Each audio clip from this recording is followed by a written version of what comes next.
ಸಚಿವ ಸತೀಶ ಜಾರಕಿಹೊಳಿ ಕಾಗವಾಡ ಕ್ಷೇತ್ರದ ಅಭಿವೃದ್ಧಿಗೆ ವಿಶೇಷ ಸಹಕಾರ ನೀಡಿದ್ದಾರೆ. ಶಾಸಕ ರಾಜು ಕಾಗೆ. ಕಾಗವಾಡ ಲೋಕೋಪಯೋಗಿ ಇಲಾಖೆ ಮತ್ತು ಜಿಲ್ಲಾ ಉಸ್ತುವಾರಿ ಸಚಿವ ಸತೀಶ ಜಾರಕಿಹೊಳಿ ಕಾಗವಾಡ ಕ್ಷೇತ್ರದ ಅಭಿವೃದ್ಧಿಗಾಗಿ ವಿಶೇಷ ಕಾಳಜಿ ವಹಿಸಿದ್ದಾರೆ ಎಂದು ಕಾಗವಾಡ ಶಾಸಕ ರಾಜು ಕಾಗೆ ಹೇಳಿದರು. ಅವರು ಶೇಡಬಾಳ ಪಟ್ಟಣದಲ್ಲಿ 4,367 ಲಕ್ಷ ರೂಪಾಯಿ ಅನುದಾನದಲ್ಲಿ ನಗರ ನೀರು ಸರಬರಾಜು ಮತ್ತು ಒಳಚರಂಡಿ ಮಂಡಳಿ ಹಾಗೂ ಪೌರಾಡಳಿತ ಇಲಾಖೆ ಆಶ್ರಯದ ಅಮೃತ 2.0 ಯೋಜನೆಯಡಿ ಮಂಜೂರಾದ ಕೃಷ್ಣಾ ನದಿ ಮೂಲದಿಂದ ಕಾಗವಾಡ ಅಲ್ಪವಿರಾಮ ಶೇಡಬಾಳ, ಉಗಾರ ಖುರ್ದ ಪಟ್ಟಣಗಳಿಗೆ ಕುಡಿಯುವ ನೀರು ಸರಬರಾಜು ಯೋಜನೆಗೆ ಚಾಲನೆ ನೀಡಿ ಮಾತನಾಡುತ್ತಿದ್ದರು.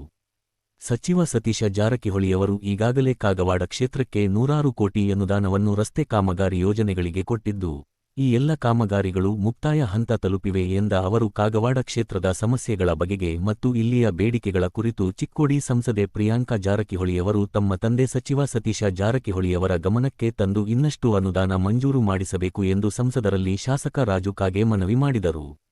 ಶೇಡಬಾಳ ಪಟ್ಟಣ ಸೇರಿದಂತೆ ಕಾಗವಾಡ ಮತಕ್ಷೇತ್ರದಲ್ಲಿ ಎಲ್ಲ ಧರ್ಮ, ಜನ, ಜಾತಿ, ಮತ, ಪಂಥ ಎನ್ನದೆ ಎಲ್ಲರಿಗೂ ಸಮಾನವಾಗಿ ಜನಪರ ಹಾಗೂ ಅಭಿವೃದ್ಧಿ ಪರ ಕಾರ್ಯಗಳನ್ನು ಅನುಷ್ಠಾನಗೊಳಿಸಿರುವೆ ಎಂದ ಅವರು ಕ್ಷೇತ್ರದ ಜನರು ಕೂಡ ಯಾವುದೇ ಧರ್ಮ, ಜಾತಿ ಎಂದು ಭೇದ ಮಾಡದೆ ಗ್ರಾಮದ ಅಭಿವೃದ್ಧಿಗೆ ಎಲ್ಲರೂ ಒಂದಾಗಿ ಜನಪ್ರತಿನಿಧಿಗಳಿಂದ ಯೋಜನೆಗಳನ್ನು ಅನುಷ್ಠಾನಗೊಳಿಸಿಕೊಳ್ಳಿ, ಚುನಾವಣೆ ಬಂದಾಗ ರಾಜಕೀಯ ಮಾಡಿ ಉಳಿದ ದಿನ ರಾಜಕೀಯದಿಂದ ದೂರ ಉಳಿದು ಅಭಿವೃದ್ಧಿಗಾಗಿ ಶ್ರಮಿಸಿ ಎಂದು ಮನವಿ ಮಾಡಿದರು. ಅಮೃತ 2.0 ಯೋಜನೆಯಡಿ ಶೇಡಬಾಳ, ಕಾಗವಾಡ, ಉಗಾರ ಖುರ್ದ ಗ್ರಾಮಗಳಿಗೆ ಶುದ್ಧವಾದ ಕುಡಿಯುವ ನೀರು ಪೂರೈಕೆಯಾಗುತ್ತದೆ. ಈ ಯೋಜನೆಯ ಅನುಷ್ಠಾನಕ್ಕೆ ಈ ಎಲ್ಲ ಪಟ್ಟಣಗಳ ಸಾರ್ವಜನಿಕರು ಸಹಕಾರ ಮಾಡಬೇಕು ಎಂದು ಮನವಿ ಮಾಡಿದರು.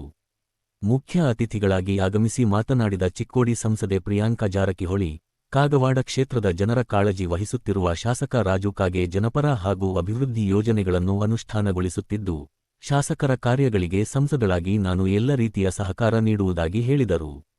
ಶೇಡಬಾಳ ಗ್ರಾಮದ ಗ್ರಾಮಸ್ಥರು ಸಿಸಿ ಕ್ಯಾಮೆರಾಗಳನ್ನು ಗ್ರಾಮದಲ್ಲಿ ಅಳವಡಿಸಲು ಅನುದಾನ ಕೇಳಿದ್ದು, ಈ ಕಾರ್ಯಕ್ಕೆ ಅನುದಾನ ಕೊಡುವುದಾಗಿ ಸಂಸದರು ಹೇಳಿದವರು ಮುಂದಿನ ದಿನಗಳಲ್ಲಿ ಮತ್ತಷ್ಟು ಅನುದಾನ ಕಾಗವಾಡ ಕ್ಷೇತ್ರದ ಅಭಿವೃದ್ಧಿಗೆ ಕೊಡುವುದಾಗಿ ಹೇಳಿದರು.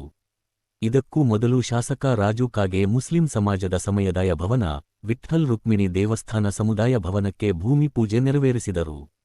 Karnataka one news Chikkodi.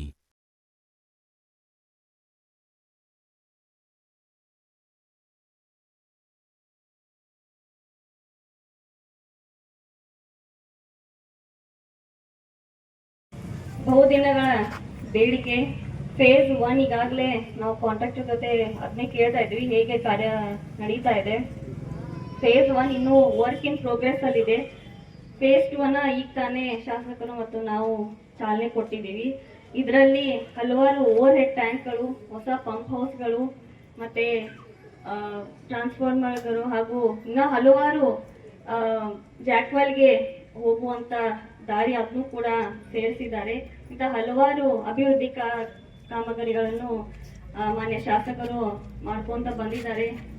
ರೈತರಿಗಾಗ್ಲಿ ಜನಸಾಮಾನ್ಯರಿಗೆ ಯಾವತ್ತೂ ತೊಂದರೆ ಆಗಬಾರ್ದು, ಬಹಳ ನೇರವಾಗಿ ಬಹಳ ತಮ್ಮ ಕ್ಷೇತ್ರದ ಜನರಿಗೆ ಕಾಳಜಿ ವಹಿಸಿ ಡೆವಲಪ್ಮೆಂಟ್ ವರ್ಕ್ಗಳನ್ನ ಬಹಳ ವೇಗವಾಗಿ ಮಾಡುವಂತ ಶಾಸಕರು, ಅವ್ರಿಗೂ ಕೂಡ ನಾನು ಅಭಿನಂದಿಸ್ತೇನೆ. ಹಾಗೇನೆ ಇಂಥ ಮುಂಬರುವ ದಿನಮಾನಗಳಲ್ಲಿ ಇಂಥ ಹಲವಾರು ಡೆವಲಪ್ಮೆಂಟ್ ವರ್ಕ್ಗಳು ಇನ್ನಷ್ಟು ಇಡೀ ಕಾಗವಾಡ ಕ್ಷೇತ್ರದಲ್ಲಿ ಆಗಲಿ ನಮ್ಮ ಸಹಕಾರ ಕೂಡ ಇರುತ್ತದೆ. ಹಾಗೆಯೇ ಈಗ ತಾನೇ ಎಲ್ಲರೂ ಮನವಿ ಕೂಡ ಕೊಟ್ಟರು, ಕೆಲವೊಂದು ಶಾಲೆಯಲ್ಲಿ ಕೆಲವೊಂದು CCTV ಕ್ಯಾಮೆರಾಗಳನ್ನು ಹಾಕಬೇಕಂತ ಒಂದು ವಿನಂತಿ ಇದೆ. ಅದನ್ನು ಕೂಡ ನಮ್ಮ MP ಲ್ಯಾಡ್ಸ್ ಫಂಡಿಂದ ಹಾಕುವಂತ ನಾವು ಪ್ರಯತ್ನ ನಾವು ಮಾಡ್ತೀವಿ. ಈಗಾಗಲೇ ನಾವು 3 ರಿಂದ 4 ಕೋಟಿ ನಮ್ಮ MP ಲ್ಯಾಡ್ಸ್ ಫಂಡಿಂದ ನಾವು ಈಗಾಗಲೇ ಕೆಲಸಗಳನ್ನು ಚಾಲ್ತಿಯಲ್ಲಿವೆ. ಇನ್ನೂ ಈ ಕ್ಷೇತ್ರದ ಭಾಗದ ಜನರಿಗೆ ನಮ್ಮ ಫಂಡ್ಸ್ಗಳು ನಾವು ಸೀಮಿತವಾಗಿರ್ತೀವಿ. ಶಾಸಕರು ನಾವು ಡಿಸ್ಕಸ್ ಮಾಡಿ ತಮ್ದೇನು ಸಮಸ್ಯೆ ಇದೆ ನಾವು ಬಗೆಹರಿಸುವಂತ ಎಲ್ಲ ಪ್ರಯತ್ನ ಮಾಡ್ತೀವಿ. ಹಾಗೇನೆ ಇವತ್ತು ತಾವೆಲ್ಲರೂ ನನಗೆ ಬಹಳ ಪ್ರೀತಿಯಿಂದ ಎಲ್ಲ ಪಂಚಾಯತ್ ಸದಸ್ಯರಾಗಿರ್ಬೋದು, ಗುರು ಹಿರಿಯರಾಗಿರ್ಬೋದು, ತಾವೆಲ್ಲರೂ ಇವತ್ತು ನನ್ನ ಸನ್ಮಾನಿಸಿದ್ದೀರಾ. ಅದಕ್ಕೂ ಕೂಡ ನಾನು ಯಾವತ್ತೂ ಚಿರಋಣಿಯಾಗಿರ್ತೀನಿ. ಮತ್ತೆ ತಮ್ಮ ಈ ಭಾಗದಲ್ಲಿ ಸೇವೆ ಮಾಡಲಿಕ್ಕೆ ತಾವೆಲ್ಲರೂ ಅವಕಾಶ ಮಾಡಿಕೊಟ್ರಿ. ಸರ್ ಅವರ ಬಹಳ ರೆಕಾರ್ಡ್ ಬ್ರೇಕಿಂಗ್ ಅಂತ ನನ್ನ ಭಾಳ ಪ್ರೀತಿಯಿಂದ ನಾನು ಇಂಟ್ರೊಡ್ಯೂಸ್ ಮಾಡ್ತಿದ್ರು. ನಿಜವಾಗಿ ತಮ್ಮೆಲ್ಲರ ಆಶೀರ್ವಾದದಿಂದ ಇವತ್ತು ನಾವು MP ಆಗಿದ್ದೀವಿ. ಸೊ ಅದಕ್ಕಾಗಿ ನಿಮ್ಮ ಸೇವೆಗಾಗಿ ನಾವು ಯಾವತ್ತೂ ಬದ್ಧರಾಗಿರ್ತೀವಿ ಅಂತ ಹೇಳಲಿಕ್ಕೆ ಬಯಸ್ತೇನೆ. ಮತ್ತೊಮ್ಮೆ ತಮ್ಮೆಲ್ಲರಿಗೂ ಧನ್ಯವಾದಗಳು. ಪ್ರದೇಶಗಳನ್ನಾಗಿ ನಾವೆಲ್ಲ ನೋಡ್ತಾ ಇದ್ವಿ. ಸ್ವತಂತ್ರ ಸಿಕ್ಕ ನಂತರ ಎಲ್ಲ ಮೂಲಭೂತ ಸೌಕರ್ಯಗಳಿಂದ ಬಹಳ ಹಳ್ಳಿಗಳು ವಂಚಿತ ಆಗಿದ್ವು. ಇವನ್ನೆಲ್ಲ ಅದು ಶಿಕ್ಷಣ ಇರಲಿ, ಆರೋಗ್ಯ ಇರಲಿ, ಕುಡಿ ನೀರಿನ ವ್ಯವಸ್ಥೆಗಳು, ಏನು ಮೂಲಭೂತ ಶಿಕ್ಷಣ ಸಂಸ್ಥೆಗಳ ಕೃಷಿಕ ರೈತರು ನಾವೆಲ್ಲ ರೈತರಿಗೆ ಉತ್ತೇಜನ ಕೊಡುವಂತ ವ್ಯವಸ್ಥೆಗಳು ಆ ಕಾಲದಲ್ಲಿ ಇರಲಿಲ್ಲ. ಬರ್ಬರ್ತಾ ದೇಶದಲ್ಲಿ, ರಾಜ್ಯದಲ್ಲಿ ಅಭಿವೃದ್ಧಿಯನ್ನು ನಾವು ಪ್ರತಿನಿತ್ಯ ಕಾಣ್ತಾ ಬಂದಿದ್ದೀವಿ. ಅದು ಪಂಚಾಯತಿ ಸದಸ್ಯರನ್ನ ಹಿಡ್ಕೊಂಡು ಅವರು ವ್ಯಾಪ್ತಿ, ಪಂಚಾಯತಿ ಅಧ್ಯಕ್ಷರಿಗೆ ಒಂದು ನಿಯಮಾವಳಿಗಳು, ಜಿಲ್ಲಾ ಪಂಚಾಯತಿ, ತಾಲೂಕಾ ಪಂಚಾಯತಿ, MLAಗಳಿಗೆ, ಶಾಸಕರುಗಳಿಗೆ, ಆಮೇಲೆ ಸಂಸದರು, ಪಾರ್ಲಿಮೆಂಟ್ ಮೆಂಬರ್ಗಳಿಗೆ ಸರ್ಕಾರ ಒಂದು ಹಂತ ಹಂತವಾಗಿ ಅವರಿಗೆ ಅಧಿಕಾರ ಮತ್ತು ಕೆಲವು ಯೋಜನೆಗಳ ಅಧಿಕಾರಗಳನ್ನು ಕೊಡ್ತಾ ಬಂದಿದೆ. ಪ್ರತಿ ವರ್ಷ ಇರೋದಲ್ಲ, ನಾವೇನು ಬೇಡಿಕೆಗಳು ಸಾವಿರಾರು, ಅನುದಾನದ ಕೊರತೆಗಳಿರುವುದರಿಂದ ಅನುದಾನವನ್ನು ತೆಗೆದುಕೊಂಡು ಎಲ್ಲ ಸೌಲಭ್ಯಗಳು ಕೊಡುವಂತ ಪ್ರಯತ್ನಗಳನ್ನು ನಾನು ಇಲ್ಲಿ 5 ಬಾರಿ ಶಾಸಕನಾಗಿ, ಮೊದಲ ಈ ಬಾರಿಗೆ ನಾನು ಇಲ್ಲಿ ಜಿಲ್ಲಾ ಪಂಚಾಯತಿ ಸದಸ್ಯನಾಗಿಯೂ, ಮೊದಲು ನಮ್ಮ ತಂದೆಯವರು ಇಲ್ಲಿ ಜಿಲ್ಲಾ ಪಂಚಾಯತ್ ಸದಸ್ಯರಾಗಿ, ಈ ಊರಿನ ಸಂಬಂಧಗಳು ನನಗೆ ಒಂದು ಮನೆತನದ ಸಂಬಂಧ. ಇಲ್ಲಿ ಯಾರು ಯಾವ ಅದು ಜಾತಿ ಮತ ಪಂಥದ ಪ್ರಶ್ನೆ ಬರಲ್ಲ. ಪ್ರತಿಯೊಂದು ಕುಟುಂಬ ಸಹಿತ ನನ್ನ ಮನೆಯ ಸದಸ್ಯರ ಭಾವನೆಯನ್ನು ಮಾಡ್ಕೊಂಡಿದ್ದೀನಿ ನಾನು. ಮತ್ತು ಆ ತರ ರಿಲೇಷನ್ಗಳನ್ನು ಇಟ್ಕೊಂಡು ಬಂದಿದ್ದೀವಿ. ನನಗಿಲ್ಲಿ ನಾ ಹೇಳ್ತಿರ್ತೇನೆ, ಅಲ್ಲಿ ಅವೇ ಊರಾವಾದ್ರು ಶೇರ್ಬಾಳದಾಗ ನನಗೆ ಸಂಬಂಧ ಹೆಂಗೆ ಐತಿಪ್ಪ ಅಂದ್ರೆ ಅಡಿಗೆ ಮನಿ ತಕ ಹೋಗುವಟ್ಟು ಸಂಬಂಧ ನನಗಿದಾವು. ಅಂದ್ರೆ ಅಲ್ಲಿ ಹೆಣ್ಮಕ್ಳು ಹುಡುಗಿ ಅಷ್ಟಾಗಿ ನನ್ನ ಸೋದರಿ ತಾಯಂದಿರ ಒಂದು ಸಂಬಂಧಗಳನ್ನು ಇಟ್ಕೊಂಡಿದ್ದೀವಿ. ಮೊದಲನೇ ಹೇಳೋದು ಅದು ನನಗಡ ಇಲ್ಲಿ ಕೆಲವು ಅರ್ಧ ಜನಸಂಖ್ಯೆ ನನ್ನೂಡ ಕಾಲೇಜ್ಗೆ ಇದ್ರಕ್ಕ ಅರ್ಧ ಜನ ಕರ್ನಾಟಕದ ಸಂಬಂಧಗಳಿದ್ದು ಇಲ್ಲೆಲ್ಲ ಬಂದಿದ್ದೀವಿ. ಆ ಸಮಾಜದ ಸಮುದಾಯ ಭವನಗಳಿಗೆ ಒತ್ತು ಕೊಟ್ಟಿದ್ದೀವಿ. ಪ್ರತಿಯೊಂದು ಸಮಾಜ, ಲಿಂಗಾಯತ್ ಸಮಾಜ ಇರಲಿ, ಮಾಳಿ ಸಮಾಜ ಇರಲಿ, ಕುರುಬ ಸಮಾಜ ಇರಲಿ, ST SC ಎಲ್ಲ ಸಮಾಜಗಳಿಗೂ ನಾವು ಸಮುದಾಯ ಭವನ ಕೊಡೋದಾಗಲಿ, ಗಂಗಾ ಕಲ್ಯಾಣ ಯೋಜನೆಗಳಿಗಾಗಲಿ, ಗುಡಿ ಗುಂಡಾರಗಳ ಕಟ್ಟೋದಾಗಲಿ, ಇಲ್ಲಿ ನಮ್ಮ ಅವಧಿಯಲ್ಲಿ ಸ್ವರ್ಣಗ್ರಾಮ ಯೋಜನೆ ಅಂತೇಳಿ ಮೊದಲು. ಸ್ವರ್ಣಗ್ರಾಮ ಯೋಜನೆ ಅಂದ್ರೆ ಆ ಗ್ರಾಮದಲ್ಲಿ ಮೂಲಭೂತ ಏನು ಸೌಕರ್ಯಗಳನ್ನ ಮಾಡಬೇಕು, ಜನಸಂಖ್ಯೆ ಆಧಾರದ ಮೇಲೆ ದುಡ್ಡು ಕೊಟ್ಟಿದ್ರು ಅವಾಗ. 13ರಲ್ಲಿ ಇರ್ಬೇಕಂತ, ಐ ಥಿಂಕ್ ಸೊ 13ರಲ್ಲಿ. ಅಂದ್ರೆ ಒಂದು ಮನುಷ್ಯನಿಗೆ 2,500. ಆ ಊರಿನ ಜನಸಂಖ್ಯೆ 10,000 ಇತ್ತಂದ್ರೆ ಅದು 30 ಲಕ್ಷ, 35 ಲಕ್ಷ, 40 ಲಕ್ಷ ಹಿಂಗೆ ಬರ್ತಿದ್ವು. ಆ ಸ್ವರ್ಣಗ್ರಾಮ ಯೋಜನೆ ಪಟ್ಟಾಗ ಕೆಲವು ಹಳ್ಳಿಯಲ್ಲಿ ಓಣಿಯಲ್ಲಿ ರಸ್ತೆಗಳು, ಡ್ರಿಂಕಿಂಗ್ ವಾಟರ್, ಆ ಸಂದರ್ಭದಲ್ಲೇ ಈ ಸಮುದಾಯ ಭವನ, ಬಸವೇಶ್ವರ ಗುಡಿ ಒಳಗೆ ಸಮುದಾಯ ಭವನ 50 ಲಕ್ಷದ ಸಮುದಾಯ ಭವನನ್ನ ಅವಾಗ ನಿರ್ಮಾಣ ಮಾಡಿದ. ಅವಾಗ ಕೆಲವ ಬೇಡಿಕೆಗಳ ಬಂದು ಊರಿನವ್ರಿಗೆ, ಇಲ್ಲ ನೀವು ಒಂದೇ ಸಮಾಜಕ್ಕೆ ಆತಿಥ್ಯ ಕೊಡ್ಬೇಡ, ಬೇರೆ ಬೇರೆ ಸಮಾಜಕ್ಕೆ ಕೊಡ್ರಿ ಅಂತೇಳಿ. ಅವಾಗ ಬಂದಾಗ ಯಾಕೆ ಮಾಡ್ತೀರಿ, ಒಂದೇ ಮಾಡ್ಕೊಳ್ಳಿ, 50 ಲಕ್ಷದ ಒಂದೇ ಸಮುದಾಯ ಮಾಡ್ಬೋದು, ಎಲ್ಲರೂ ಯಾವ ಜಾತಿ ಮತ ಪಂಥ ಸಂಬಂಧ ಪಡೆದನೆ ಎಲ್ಲರೂ ಯೂಸ್ ಮಾಡ್ಕೋಬಹುದು ಅದನ್ನ. ಮತ್ತು ಇಲ್ಲಿ ಎಲ್ಲ ಅಕ್ಕ ಒಂದು ನಿಮ್ಗೆ ಗೊತ್ತಿರ್ಕಿಲ್ಲ, ಇಲ್ಲೆಲ್ಲ ಜೈನ ಸಮಾಜದ ಜನ ಭಾಳ ಇದಾರೆ ಇಲ್ಲೆಲ್ಲ ಇಡೀ ಊರಿನಲ್ಲಿ. ಇದಾದ್ರೂ ಆ ದೇವರ ಗ್ರಾಮ ದೇವತೆ ಬಸವಣ್ಣ. ಅದು ಇಲ್ಲಿ ಜಾತಿ ಮತ ಪಂಥವನ್ನು ಹೊರತುಪಡಿಸಿ ಎಲ್ಲರೂ ಹೆಚ್ಚಿಗೆ ಆ ಬಸವಣ್ಣ ನಡ್ಕೊಳ್ಳೋದು ಮತ್ತು ಬಸವಣ್ಣ ಜಾತ್ರೆ ಎಲ್ಲರೂ ಕೂಡ ಮಾಡ್ತಾರೆ. ಇದು ಪರಂಪರೆ ಬಂದದ್ದು, ಇದು ಎಷ್ಟೋ ಕಾಲದಿಂದ ಬಂದದ್ದು. ಮತ್ತು ಅದರ ಶ್ರೇಷ್ಠವ ಈ ಊರಿನ ಗೌಡರ ಮಣಿತನದಲ್ಲಿಯೂ ಇದೆ. ಅದು ಜಮೀನು ಇದೆ, ಒಂದು 30 ಎಕರೆ ಅಲ್ಲ, 30 ಎಕರೆ ವಿಶ್ವಾಸ ಐತಿ.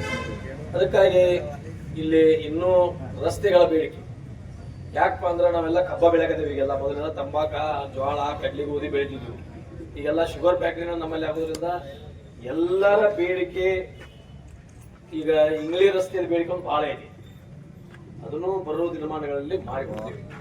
ಎಷ್ಟೋ ಇಲ್ಲಿ ನಾನು ಜಿಲ್ಲಾ ಪಂಚಾಯತಿ ಸದಸ್ಯನಾಗಿ 5 ಬಾರಿ MLA ಆಗಿ ಇಲ್ಲಿ ಯಾವ ರಸ್ತೆಗಳು ಉಳಿದಿಲ್ಲ ಅಂತೇಳಿ ನನ್ನ ಅನಿಸಿಕೆ. ಸಣ್ಣ ಸಣ್ಣ ರಸ್ತೆಗಳನ್ನು ಎಲ್ಲ ಮಾಡಿದ್ವಿ. ಈಗ ಸೈಡ್ಬಾರ್ ಸ್ಟೇಷನ್ದವರು ಬಂದಿದ್ರು, ಆ ಘೇನಪ್ಪಗಳು ಮಳದಿಂದ ಮತ್ತೊಂದೇನೋ ಮುಂದಲ್ಲಿ ರೈಲ್ವೆ ಟ್ರ್ಯಾಕ್ ತಕ ಮಾಡಬೇಕು, ಇಂಗ್ಲಿ ರಸ್ತೆ ಮಾಡಬೇಕು. ಮತ್ತೊಬ್ಬ ಯಾವ ಹೇಳಿದ ನಮ್ಮ ಒಂದೊಂದು ಕೂಡ ಹಾಕಿದ್ದಾರೆ, ಈಗ 15 ಲಕ್ಷ ಹಾಕಿದ್ದಾರೆ. ಈಗ ಅದಕ್ಕೆ ಆದೈತಿ ತಿಳಿ ಕಳಿಸಬೇಡ, ಸರ್ವೇನು ಮಾಡಿದಾರಲ್ಲ ನಮ್ಮ ತಹಸೀಲ್ದಾರ್ ಬಂದಿರೋ ಬನ್ನಿ, ಒಂದು ನಾವು ರೋಡ್ ಹಾಕ್ತೀವಿ, ನೀವು ತಕರಾರು ಮಾಡ್ತೀರಿ, ಎಲ್ಲ ಹಂಗಾಯ್ತಾವು. ಅದಕ್ಕೆ ಹಂಗೆಲ್ಲ ಮಾಡಕ್ ಹೋಗ್ಬೇಡ್ರಿ, ನಾವು ಮಾಡ್ತೀವಿ. ಆಮೇಲೆ ಉಗಾರ್ ಬಿಕೆದಿಂದ ಹಾಕಿದ್ದಿಲ್ಲ, ಉಗಾರ್ ಬಿಕೆದಿಂದ ಲೋಕರ ನಾವು ಮಾಡಿದ್ವಿ. ಈಗ ಅದು ಇದ್ರಾಗ 2 ಕೋಟಿ PHSದಾಗ ಹಾಕೈತಿ, ಇವೇನ್ ಇದ್ದಾಗ ನಮ್ಮ ಈ ಮನೆ ನಂಬರ್ ಇದ್ದಾಗ ಹಾಕೈತಿ. ಆಮೇಲೆ ಎಲ್ಲ ರಸ್ತೆಗಳನ್ನು ನಾವು ಅಳವಡಿಸ್ತೀವಿ. ಯಾವುದು ದುಡ್ಡಿನ ಕಡೆ 100 ಹಳ್ಳಿಗಳ 8 MLAಗಳು ಬರ್ತಾರೆ ಯಾಕಾಗ 4 ತಾಲೂಕಾಗಳು, 4 ಯಾಕೆ 5 ಆಗುತ್ತೆ ಬೇಕಿರ್ತಾರೆ. 5 ಕಾಗವಾಡ, ಅಥಣಿ, ಚಿಕ್ಕೋಡಿ, ರಾಯಬಾಗ್, ನಿಪ್ಪಾಣಿ, ಹುಕ್ಕೇರಿ, ಇಷ್ಟೆಲ್ಲ ಮಾಡಬೇಕು. 800 ಹಳ್ಳಿಗಳು, 800 ಹಳ್ಳಿನೂ ನಾವು ಅನುದಾನ ಕೊಡಬೇಕು. ನಮಗೆ 60 ಹಳ್ಳಿನೂ ನೋಡ್ಕೋಬೇಕು.